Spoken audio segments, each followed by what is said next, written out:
Olá, pessoal! Sejam muito bem-vindos para mais uma aula de Biologia. Meu nome é Joverlaine e o tema da aula de hoje vai ser sobre o reino Monera, tá? A gente vai dar continuidade aí falando desses reinos, que inclusive é um dos temas que pode cair no Enem para vocês, tá certo? Então vamos aqui, pessoal. Olha só, o reino Monera, tá? Eles são seres procariontes, tá? Lembra aí o que são seres procariontes? São eles que não têm membrana nuclear, nem envolvendo aí o seu material genético, tá certo? E olha só que esses seres englobavam as árqueas, tá? Que são os procariontes primitivos, tem as cianobactérias, que são conhecidas como algas azuis, e tem as bactérias. Isso aí, pessoal, era o que englobava o reino Monera. Acontece que esse reino, atualmente, ele não é mais, né, o certo de se falar. Até porque veio os 3 domínios, tá? Que é a nova aí classificação dos seres vivos, tá? E olha só o que aconteceu com o Monera. Né? Os seus integrantes, pessoal, eles foram desmembrados. Aqui tá os 5 reinos, né? O Monera, o Protista, o Fúngio, o Plantar e o Animal. Só que o que aconteceu? Esses 5 reinos, ele se tornou 3 domínios. Só que quem sofreu mais com essa mudança foi o Monera. Ele foi desmembrado em 2 domínios. A eubactéria, que são a maioria dos procariontes, e temos a arcaia, tá? Nesse grupo, pessoal, estão as bactérias, né, os procariontes que vivem em extremo, num ambiente muito extremo, conhecido como extremófilo, tá? Como assim? Eles vivem onde a vida é quase impossível de existir. Então, eles conseguem viver nesse ambiente, chegando a temperatura aí até 60 graus Celsius, ou então em geleiras que chegam a 0 graus Celsius. Eles conseguem viver em ambientes salinos, alcalinos, até mesmo ácido. Então, os procariontes vivem aí, são desse domínio, tá? E eucárias são o resto aí desses reinos, tá certo? Bom, quais são as principais características do reino Monera? Eles são seres unicelulares, como a gente falou, é aquele que possui uma única célula, tá? Mas que podem viver em grandes grupos, né? Em colônia, tá? Eles possuem seres autotróficos, que quer dizer o quê? Que produz o seu próprio alimento. Só que esses seres, pessoal, ele pode ser de 2 tipos. Eles podem ser fotossíntese. Sim, pessoal, as bactérias, elas realizam esse processo, liberando o oxigênio. Só que existem bactérias também que realizam fotossíntese, né? Mas elas que vão liberar enxofre, tá? A diferença desses 2, pessoal, aqui que quando ele libera oxigênio, eles são considerados aeróbicos. Quando eles liberam enxofre, eles são seres anaeróbicos, que quer dizer o quê? Não utilizam oxigênio, tá? Então, por isso que aqui embaixo já fala, possui seres aeróbicos e anaeróbicos, tá? Quanto à quimiossíntese, pessoal, o que difere? A gente sabe que foto vem de luz. Então, a químio, ela realiza a sua síntese na ausência de luz. Então, como é que funciona? Ele pega compostos inorgânicos e produz, né, compostos orgânicos, tá? Então, a quimiossíntese se difere nisso aí. Ele funciona na ausência de luz. Acontece muito com micro-organismos que vivem lá no fundo do mar, onde a luz não consegue chegar. Eles fazem aí o processo de quimiossíntese, tá? E os organismos, pessoal, procariontes, eles são importantes em diversos setores de interesses ambientais e biotecnológicos, ou seja, as bactérias, elas são muito importantes. No caso da ecológica, né, eles estão relacionados à fixação do nitrogênio por vegetais. Olha só que interessante, pessoal. A nossa atmosfera tem uma grande quantidade de gás de nitrogênio, inclusive ele é o mais abundante, seguido aí de oxigênio. Só que a gente não consegue assimilar o nitrogênio, pelo contrário, O único que consegue fazer essa assimilação são as bactérias, mais especificamente as bactérias Rhizobium, tá? Que vive aí com mutualismo, né? Vive aí uma relação com as plantas leguminosas. Então, essas bactérias fazem a fixação desse nitrogênio, ele capta, né? Que está na nossa atmosfera, faz essa assimilação, faz seu processo conhecido como ciclo do nitrogênio e nós conseguimos, né, de uma forma indireta, esse nitrogênio a partir do momento que a gente começa a comer, né, essas plantas. Então, é desse jeito que a gente consegue assimilar o nitrogênio, mas aqui na nossa atmosfera ele é o mais abundante, tá? É claro que a gente viu também que na importância ecológica as bactérias eles vão fazer fotossíntese, né? Como eu falei, eles vão liberar oxigênio para nós também, tá certo? E a importância do industrial, qual seria? Elas são utilizadas na indústria biotecnológica, em outras palavras, pessoal, elas vão fazer o processo de fermentação na fabricação de alimentos, como vinho, cerveja, pães, queijo. Então, é usado bactérias, né, para a fabricação desses alimentos, tá? No caso aqui, temos a importância ambiental, tá? Podem ser utilizados em ambientes poluídos. No processo é chamado de biorremediação. Como é que funciona? Olha só, pessoal. Em um ambiente poluído, por exemplo, por metais pesados, ele pega essas bactérias e coloca nesse ambiente. O que as bactérias vão fazer? Ele vai captar, né, esses compostos, vai fazer o metabolismo e vai começar a fazer a limpeza desse ambiente, né? Ele vai descontaminar. E isso é um processo chamado de biorremediação. Então, ele tem essas importâncias aí para nós, tá? Inclusive, são até muitos. Mas elas podem causar doenças também, a gente vai ver quais são elas, tá? Isso aqui, né, é uma bactéria e tem seus componentes aqui. Pessoal, olha só, ele tem cápsula, parede celular, a gente deu uma estudada, né, nas aulas anteriores, e tem essa estrutura de locomoção, que é conhecido como flagelo, tá? Ele faz aí o movimento, né, faz com que a bactéria consiga se movimentar pelo meio aquoso. Tem essa estrutura aqui muito importante também, que é a pile, tá? É ela que faz a transferência no material genético da bactéria, conhecido como plasmídio, tá? Que faz aí de uma bactéria para outra bactéria e a gente vai ver como é que isso acontece, tá? Então, essas são algumas estruturas dela. Então, a bactéria, pessoal, ela tem dois tipos de reprodução, a assexuada e a sexuada. No caso aqui da primeira pessoa, ela é conhecida como divisão binária ou cisciparidade, que quer dizer o quê? Uma célula gera duas de mesmo material genético. Em outras palavras, pessoal, ela vai gerar seu clone. Ela vai gerar um indivíduo do mesmo jeito que ela. Por causa dessa característica, né, de ela gerar esses indivíduos idênticos a ela não tem uma grande variabilidade genética, que acontece na outra. O que seria essa variabilidade genética? Por exemplo, aí, vou pegar um exemplo a grosso modo. Você, né, é único. Seu pai e sua mãe são diferentes. E quando se juntaram, né, nasceu você, que é diferente do seu irmão. Então, você é um indivíduo único. No caso aqui da assexuada, não é. É igual uma a outra. Então, ela não tem variabilidade genética. Pode ocorrer? Pode, mas é muito baixo, tá? Mas graças a essa característica de gerar um indivíduo, de gerar um clone, elas conseguem se reproduzir muito mais rápido, formando grandes colônias, né? E vivendo em ambientes muito diferentes. Elas podem viver em ambientes com ambientes anaeróbicos e aeróbicos, tá? Então, ela consegue aí esse avanço. Já na reprodução sexuada, existem 3 tipos de reprodução, né? Encontradas em bactérias que irão permitir a variabilidade genética entre elas, ou seja, ocorre muita mutação entre elas. Então, no caso aí, ó, esses são os 3 tipos. Temos a transformação, que é a captação do DNA livre. Sim, pessoal, temos um DNA livre aí no ambiente, então a bactéria acaba incorporando nela, tá? Temos a conjugação, que é a transferência direta de DNA de uma bactéria para outra, tá? Então, temos aqui uma doadora mandando para a receptora. Lembra daquela estrutura chamada pile? Pois é através dessa estrutura que ela consegue fazer essa transferência, tá?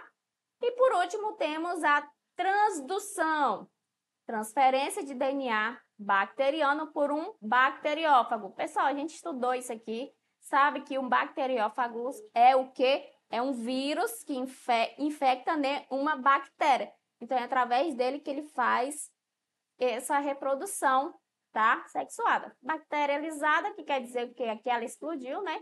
E a bactéria receptora, ou seja, ele vai infectar a outra, tá certo? Então, esses aí são os 3 tipos de reprodução conhecida. E com isso, a gente chega na parte das doenças bacterianas. Olha só, bactérias são seres altamente interativos. Várias doenças são causadas por bactérias, sendo algumas fáceis de tratar e outras que requerem um maior cuidado. Exemplos de bactérias causadoras de doenças temos aqui, pessoal. Nessa parte aqui que está em negrito, são o nome científico dela, tá? Mas a gente vai falar aqui, ó. A bactéria causadora do coqueluche é essa, tá? Então, o coqueluche, o que seria essa doença? É uma doença que afeta, né, o sistema respiratório, ou seja, ela é transmissível, ela é contagiosa. Como é que ela é contagiosa? Uma pessoa que não é vacinada pegou o coqueluche e transmite para outra. Então, o meio de tratamento, o meio de prevenção, quer dizer, através da vacina. Quando a pessoa está com coqueluche, o tratamento é através de antibiótico.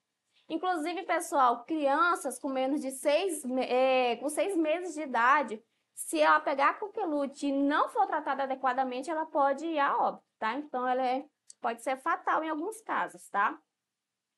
Temos o botulismo, que é causado por bactéria. Nesse caso aqui, pessoal, ele não é contagiosa, não é transmissível de uma pessoa para outra, pelo contrário. Ela é adquirida através de ingestão de alimentos contaminados, tá? E essa bactéria, ela libera uma toxina muito potente, que se você comer, né, pode levar até a morte aí. Então, é muito perigosa ela. Em quais alimentos são encontrados? Pessoal, são encontrados principalmente em alimentos conservas, né, enlatados. Principalmente esses alimentos conservados de forma artesanais, que não tem um controle sanitário, tá? Palmito, pequi, né? Essas coisas que são aí enlatados. Os enlatados industrializados, eles são muito difíceis de acontecer. Pode acontecer, pode, mas são muito mais difíceis pelo fato da vigilância sanitária, tá certo? Então, o botulismo, ele não é contagioso, mas sim é adquirido através do alimento. O tétano é conhecido, né? O tétano, ele não é contagioso também, mas ele é adquirido através do momento que você se fere, né? Ou então através da mucosa, com um objeto, né? Um ambiente que está contaminado com essas bactérias. A gente faz o tratamento através de... Tem a vacina também, porém, mas tem o tratamento se a pessoa tiver, tá? Temos a bactéria da leptospirose, é conhecida também, né? Transmitida aí através da urina do rato, pode ser através de direta ou indiretamente.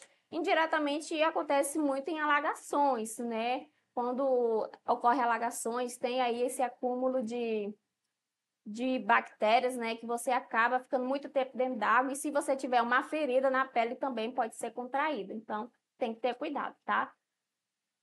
No caso aqui, temos outra bactéria, que é a tuberculose. A tuberculose, pessoal, ela é uma doença transmissível. Ela atinge principalmente os pulmões, tá? Mas tem tratamento. O tratamento dela é lento, mas é eficaz, tá certo? E por último, temos a salmonelose, em outras palavras, a salmonela. A gente associa muito essa bactéria a alimentos contaminados, principalmente relacionada à galinha. Mas não é só a galinha que transmite essa bactéria, não, tá? Pode ser através de porco, né? Do boi, da carne do boi também.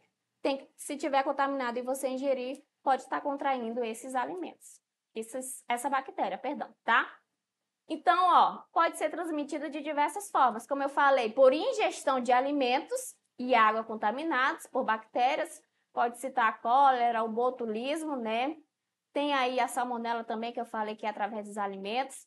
E pelo ar, que pode citar a tuberculose, a hanseníase, nem o coqueluche aí, tá? Então, são tudo transmitidos aí por bactérias, tá ok? E com isso, pessoal, a gente chega na parte das questões. Vamos ver, né, como é que é cobrado aí para vocês. Olha só, isso é uma questão do Aprova Enem, lá do livro que vocês receberam, do primeiro ano do ensino médio, página 54. É uma questão do Enem, tá? Olha só. O uso prolongado de lentes de contato, sobretudo durante a noite, aliado a condições precárias de higiene, representam fatores de risco para o aparecimento de uma infecção denominada ceratite microbiana, que causa ulceração inflamatória na córnea. Para interromper o processo da doença, é necessário o tratamento de antibiótico. De modo geral, os fatores de risco provocam a diminuição da oxigenação corneana e determinam mudanças no seu metabolismo, de um estado aeróbico para um anaeróbico. Com decorrência, observa-se a diminuição do número e na velocidade de mitoses do epitélio, o que predispõe o aparecimento de defeitos epiteliais e a invasão bacteriana. Pessoal, olha só, a instalação das bactérias e o avanço do processo infeccioso na córnea estão relacionados a algumas características gerais desses micro-organismos, tais como, ou seja, eu estou falando aqui de uma reprodução assexuada, de uma cisciparidade. Então, olha só, alternativa A, a grande capacidade de adaptação, considerando as constantes mudanças no ambiente em que se reproduzem e o processo aeróbico como a melhor opção desses micro-organismos para obtenção de energia, só avaliando essa alternativa que ela está errada, porque o texto nenhum fala em grande adaptação, né? E ainda me fala aqui que o processo aeróbico como é uma melhor opção. Não, ele está me falando que é um estado aeróbico e anaeróbico, ou seja, ela consegue se reproduzir nesses dois ambientes, tá certo? Então, a alternativa A é errada. A alternativa B fala o seguinte: a grande capacidade de sofrer mutações, aumentando a probabilidade do aparecimento de formas resistentes e o processo anaeróbico da fermentação como principal via de obtenção de energia. A alternativa é errada também, pessoal, porque ele não tem essa grande capacidade de mutação, tá? Ele tem, mas é muito baixo. Então, a alternativa B é errada. Alternativa C, a diversidade morfológica entre as bactérias, aumentando a variedade de tipos de agentes infecciosos e a nutrição heterotrófica, como forma de esses micro-organismos obterem matéria-prima e energia? Não, pessoal, também não, tá? Porque quando ele fala diversidade morfológica, ele está falando aí das formas das bactérias, que tem os cocos em forma de esférico, bacilos, então ele tem várias formas, mas isso não interfere nada no processo, tá? Da infecção assim ser tão grande, tá? Alternativa D, o alto poder de reprodução, até que a informação está certa, aumentando a variabilidade genética, não. A gente sabe que quando na reprodução da cisciparidade, ele tem um alto né, poder de produção, mas a variabilidade dele é pouca. Então, a alternativa é errada. Então, não sobrou a alternativa E, tá? O alto poder de reprodução, originando milhares de descendentes geneticamente idênticos entre si, e a diversidade metabólica, considerando processos aeróbicos e anaeróbicos para obtenção de energia. Então, a alternativa correta, a alternativa E, tá? Próxima questão, isso é uma questão do livro de vocês também, do Aprova Enem, primeiro ano do ensino médio, página 57, questão 7. Olha só. A identificação do agente patogênico e a sua forma de transmissão são de extrema importância para se estabelecerem estratégias de combate às doenças infecto-parasitárias.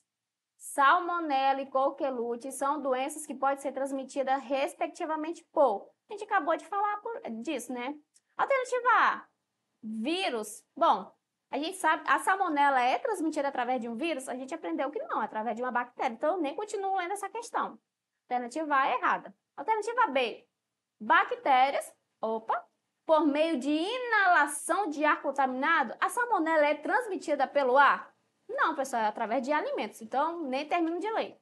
Alternativa C, vírus, a mesma lógica. Vou para D. Alternativa D, uma bactéria por meio da contaminação fecal de água e alimentos. Opa! E o coqueluche é um vírus? Não. Também não, o coqueluche a gente sabe que é através de uma bactéria. Então, a alternativa certa, alternativa E, tá? Salmonella e coqueluche, né, bactérias por meio da contaminação fecal de água e alimentos, e bactéria por meio de inalação de ar contaminados, tá? Então, alternativa correta, alternativa E. A última questão, tá? É uma questão da prova Enem também, lá da página 59, questão 11. O nitrogênio é um componente essencial para a produção de aminoácidos e outros compostos orgânicos sintetizados por todos os seres vivos. As diferentes formas de vida apresentam diferentes estratégias de obtenção de compostos nitrogenados. A principal forma de introdução dos compostos nitrogenados nos ecossistemas se dá pela atividade de quem, pessoal? Alternativa A, das algas verdes. Alternativa B, do zooplâncton. Alternativa C, das bactérias. Alternativa D, fungos decompositores. Alternativa E, plantas terrestres. Pessoal, a gente falou disso aí, a gente viu a importância ecológica, que as bactérias fazem o quê? A fixação do nitrogênio. Então, a alternativa correta, alternativa C, são as bactérias que fazem aí essa fixação, né? E elas são que conseguem assimilar o nitrogênio, tá certo? Bom, pessoal, a gente encerra por aqui. Espero que você tenha entendido o conteúdo da aula de hoje. Não esqueça de acessar as nossas plataformas para você ficar por dentro das nossas aulas, tá? Então, a gente se vê na próxima e até mais.